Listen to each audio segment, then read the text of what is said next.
Hi friends, welcome back to my YouTube channel. আজকে একটা নতুন রান্না নিয়ে চলে এলাম। আজকে হচ্ছে লাল লেন্টিকা মাছ দিয়ে আলু দিয়ে ঝাল করব। তার জন্য মাছটা আমি কেটে ধুয়ে নুন হলুদ মাখিয়ে নিয়েছি। এই যে আলু পেঁয়াজ দিয়ে মাছটাকে আমি ঝাল করব। মাছ ভাজাটা বসিয়ে দিয়েছি, আমি মাছগুলোকে ভেজে নিচ্ছি। একটু ধরে গেছে, একটু উল্টে দেবো।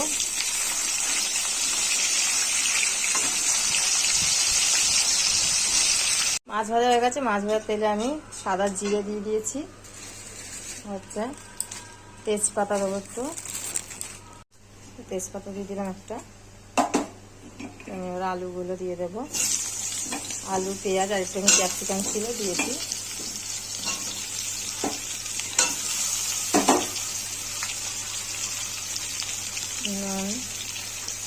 নুন দিয়ে দিলাম।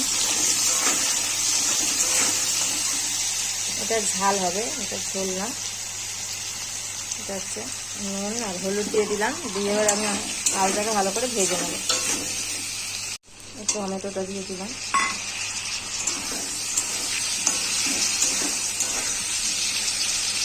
টমেটোটা নরম হয়ে যাচ্ছে। টমেটোটা এবার আমি আদা রসুনের পেস্টটা দিয়ে দেবো।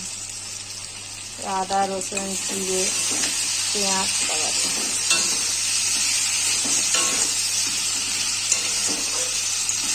দিয়ে দেবে, কষে নেব। লঙ্কার গুঁড়ো দিয়ে দেবো।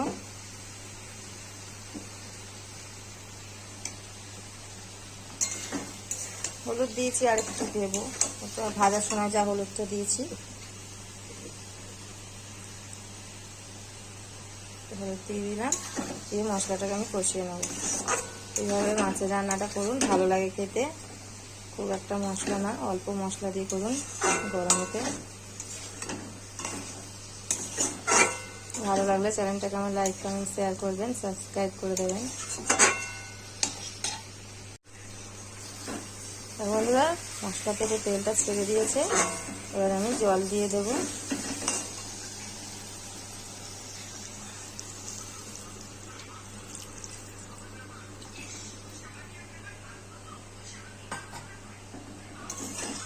নুনটা টেস্ট করে দেখে নিই, নুনটা লাগলে দেবো, নাহলে দেবো না।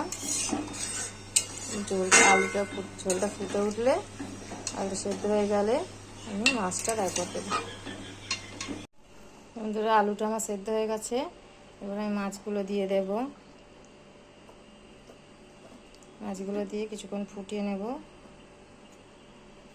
মাছ দিয়ে না ফোটালে তাহলে মাছের ঝোলে টেস্ট হয় না। ঝোল বলুন আর ঝাল বলুন, মাছটা দিয়ে একটু তরকারিটা ফোটাতে হয়, তবে মাছের টেস্টটা ওর ভিতর ঢুকবে, ঝোলের মধ্যে যাবে। একটু ফোটাবে।